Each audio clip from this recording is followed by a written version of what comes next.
balik lagi sama gua di sisi lain dunia. Apa kabar guys? Semoga kalian semua sehat-sehat terus ya. Hari ini gue mau bahas sesuatu yang lagi panas-panasnya. Beneran panas guys. Kita sering banget ngeluh, duh Indonesia panas banget ya. Tapi percaya deh, ada yang jauh lebih ekstrem dari yang kita rasain.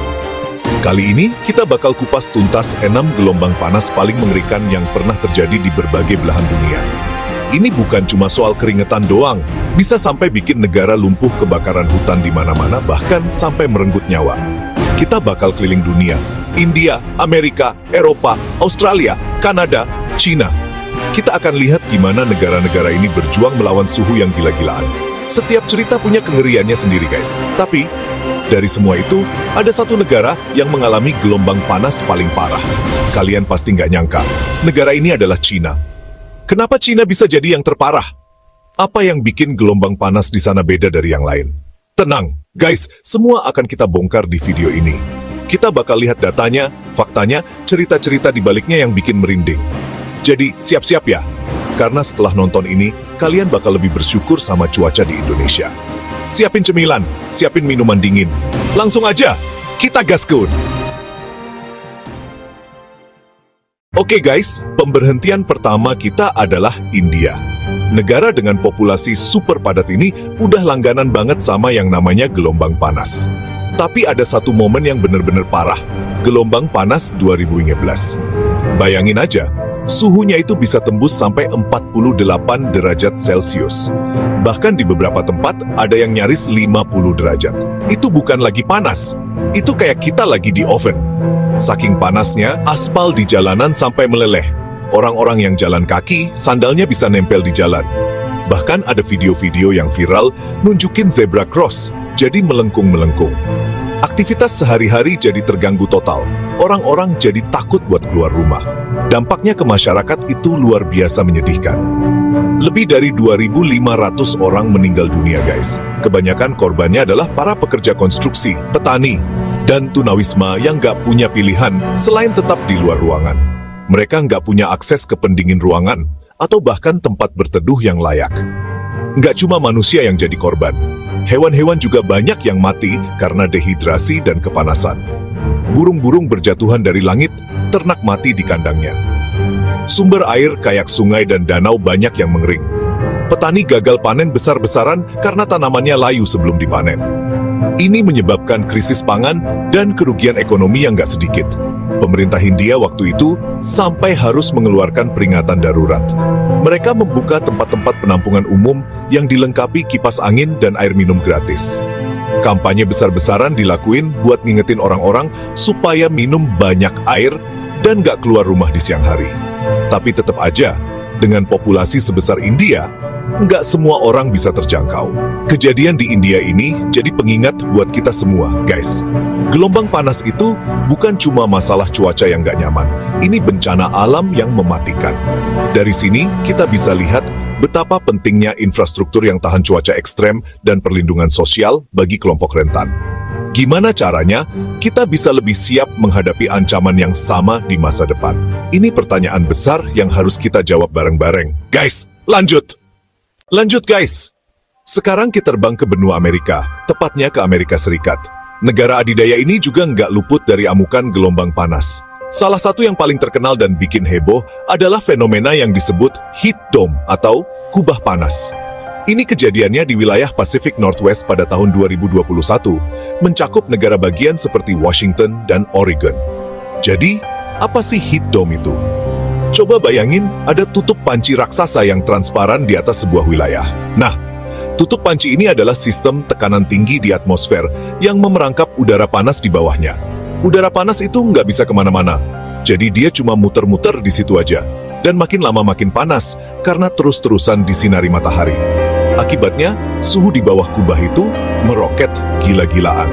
Di kota-kota kayak Portland dan Seattle, yang biasanya cuacanya sejuk, tiba-tiba suhunya mecahin rekor sepanjang masa. Portland mencatat suhu sampai 46,6 derajat Celcius.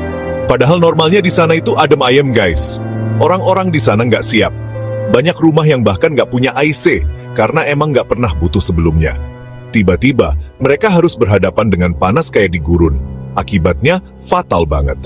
ratusan orang meninggal dunia, terutama para lansia dan orang-orang dengan kondisi kesehatan bawaan. Infrastruktur mereka juga nggak dirancang untuk panas ekstrem ini. Kabel-kabel listrik sampai meleleh, rel kereta melengkung, bikin jadwal perjalanan kereta jadi kacau balau. Jalanan aspal juga ada yang retak dan rusak. Dampak lingkungannya juga ngeri, mati massal hewan laut di sepanjang pantai. Ini jadi bencana ekologis massal yang bikin para ilmuwan kaget. Para ilmuwan iklim bilang, kejadian ekstrem kayak gini bakal makin sering terjadi kalau perubahan iklim nggak segera ditangani.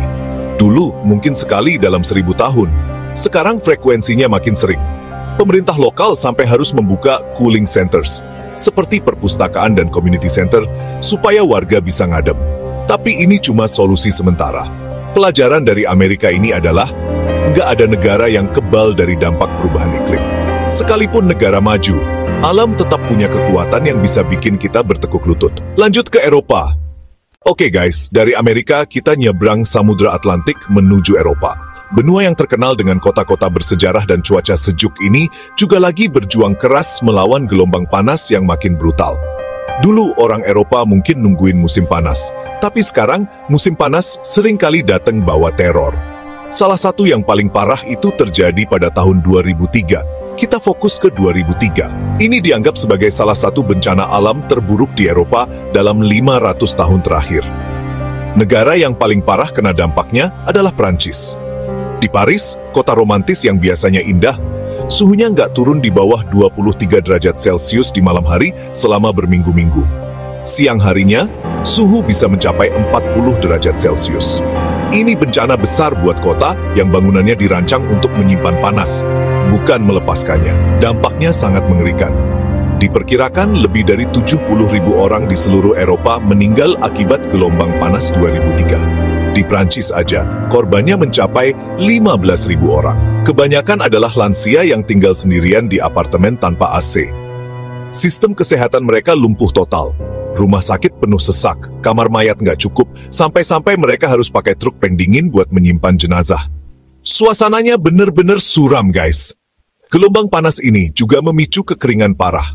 Sungai-sungai besar seperti Danube dan Rhine surut drastis. Kapal-kapal nggak bisa lewat, pertanian hancur, kebun anggur gagal panen. Kerugian ekonominya mencapai miliaran euro. Dan ternyata ini bukan kejadian sekali doang. Eropa terus dihantam gelombang panas yang makin parah.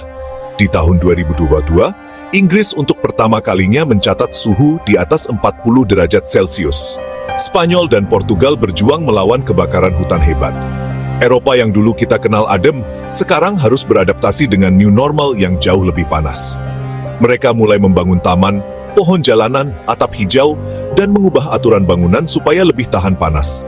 Tapi semua itu butuh waktu dan biaya yang nggak sedikit. Para ilmuwan bilang ini baru permulaan. Pelajaran dari Eropa ini dalam banget. Tradisi dan infrastruktur berabad-abad bisa jadi nggak relevan lagi di hadapan perubahan iklim. Sekarang kita geser ke belahan bumi selatan, guys. Ke benua kanguru, Australia. Kalau ngomongin panas di Australia, pasti yang langsung kebayang adalah kebakaran hutan. Dan memang, gelombang panas di sana seringkali jadi pemicu bencana kebakaran yang dahsyat. Puncaknya adalah pada musim panas 2019-2020, yang dikenal dengan sebutan Black Summer. Ini benar-benar periode yang kelam dalam sejarah Australia. Ribuan kebakaran terjadi serentak. Lebih dari 18 juta hektar lahan hangus terbakar. Itu luasnya lebih dari setengah Pulau Jawa, guys. Kota-kota diselimuti asap tebal selama berminggu-minggu. Kualitas udaranya jadi yang terburuk di dunia. Langit di Sydney dan Melbourne berubah jadi oranye kemerahan. Yang paling bikin hati hancur adalah dampaknya ke satwa liar. Diperkirakan hampir 3 miliar hewan mati atau terlantar. 3 miliar, guys! Itu angka yang nggak bisa dibayangin. Koala, kanguru, wallaby, dan banyak spesies unik lainnya jadi korban. Gambar-gambar koala yang kehausan dan terluka bakar viral di seluruh dunia. Secara manusia, puluhan orang tewas, ribuan rumah hancur jadi abu. Banyak komunitas kehilangan segalanya. Para petugas pemadam kebakaran, kebanyakan relawan, berjuang mati-matian siang dan malam. Mereka adalah pahlawan sejati. Seluruh dunia ikut berduka dan mengirimkan bantuan. Perdebatan nasional tentang perubahan iklim dan kebijakan energi pun memanas. Banyak yang menuntut pemerintah untuk beralih dari batu bara. Bencana ini nunjukin hubungan antara gelombang panas, kekeringan, dan risiko kebakaran yang makin menjadi-jadi. Australia ngasih kita pelajaran visual dan menyakitkan. Gelombang panas di sana nggak cuma bikin keringetan, tapi bisa membakar sebuah benua. Siapa sangka guys, negara yang identik sama salju dan hoki es juga bisa kena gelombang panas yang brutal. Ini nunjukin kalau nggak ada tempat yang aman. Kejadiannya sama kayak di Amerika Serikat, yaitu saat Heat Dome 2021. Di sebuah desa kecil bernama Lytton, tercatat suhu 49,6 derajat. Ini suhu terpanas yang pernah tercatat di Kanada. Gila banget kan? Hari setelah rekor itu, desa Lytton habis terbakar dalam hitungan jam. Api menyebar sangat cepat karena kondisi super kering dan panas. Hampir 90% bangunan hancur jadi abu. Warga cuma punya waktu beberapa menit untuk evakuasi. Sama seperti di Pacific Northwest, ratusan orang meninggal dunia di British Columbia akibat panas ekstrem. Sistem darurat mereka kewalahan. Ambulans butuh waktu berjam-jam untuk merespons. Asapnya menyebar sampai ke seluruh benua Amerika Utara. Suhu air sungai naik drastis, membahayakan populasi ikan salmon yang penting bagi masyarakat adat First Nations. Kejadian ini benar-benar membuka mata orang Kanada. Mereka nggak bisa lagi menganggap remeh ancaman gelombang panas. Pemerintah dan masyarakat jadi sadar bahwa mereka harus segera beradaptasi. Mereka nggak bisa lagi menganggap remeh ancaman gelombang panas. Pelajaran dari Kanada adalah tentang kerapuhan. Bahkan negara yang paling siap sekalipun bisa dibuat lumpuh oleh cuaca ekstrem. Nah, sekarang kita sampai di puncaknya guys. Negara yang mengalami gelombang panas paling parah, paling lama, paling luas cakupannya dalam sejarah modern, China. Apa yang terjadi di China pada musim panas 2022 itu benar-benar di level berbeda. Bukan cuma gelombang panas biasa, ini anomali skala belum pernah terjadi sebelumnya. Gelombang panas ini berlangsung lebih dari 70 hari, 2 bulan lebih. Bayangin hidup dalam suhu ekstrem tanpa henti selama 2 bulan. Mempengaruhi lebih dari 900 juta orang. Itu lebih dari 3 kali lipat populasi Indonesia. Ratusan kota catat lebih dari 40 derajat Celcius. Banyak yang mecahin rekor suhu tertinggi mereka. Suhu pecah rekor secara nasional. Dibaringi kekeringan ekstrem, Sungai Yangtze menyusut ke level terendah. Beberapa anak sungainya kering total. Dasar sungai retak-retak, patung-patung Buddha kuno muncul ke permukaan. Pemandangan yang bikin dunia tercengang. Dampak ekonomi dahsyat. Sichuan, krisis listrik parah. Kapasitas pembangkit listrik tenaga air turun drastis. Pemasok untuk perusahaan raksasa, smartphone supply sampai gangguan produksi. Pemasok untuk EV, gangguan bisa berpengaruh ke rantai pasok global. Pabrik terpaksa kurangi produksi atau tutup sementara. Mal besar diminta matikan lampu dan AC. Lampu-lampu ikonik di Shanghai dipadamkan untuk hemat listrik. Pertanian hancur, padi, jagung, sayuran rusak, mengancam ketahanan pangan. Padi rusak, jagung rusak, sayuran rusak, mengancam pasokan dan harga pangan. Gangguan rantai pasok global terasa juga. Pemerintah terbangkan pesawat untuk cloud seeding. Armada truk mengangkut air ke wilayah paling parah. Skala respons menunjukkan keseriusan. Semua sumber daya dikerahkan. Mereka kerahkan tim penyelamat, pompa air, dan bantuan darurat. Kenapa terparah? Karena durasi sangat panjang, cakupan super luas, dan intensitas pecah rekor. Cakupan wilayah yang terkena amat luas, ratusan kota dan provinsi terkena dampak. Intensitas hingga pecah rekor membuat sistem kelistrikan, air, dan pangan tersentuh bersamaan. Dampak berantai, krisis listrik, krisis pangan, gangguan rantai pasok global. Bayangin lebih dari 900 juta orang yang harus beradaptasi sehari-hari. Panas yang tak henti-henti. Kelompok rentan paling terpukul, lansia, pekerja luar ruangan, nelayan, dan petani. Rumah sakit kewalahan menerima pasien heat stroke dan dehidrasi. Relief teams sigap membagikan air dan membuka pusat-pusat pendingin. Ini bukti China rentan terhadap perubahan iklim dan dampaknya ke ekonomi global nyata. Bukan masalah masa depan, krisis sekarang. Durasi panjang dan cakupan luas membuat pemulihan jadi rumit. Apa yang terjadi di China 2022 adalah gambaran menakutkan jika pemanasan global terus.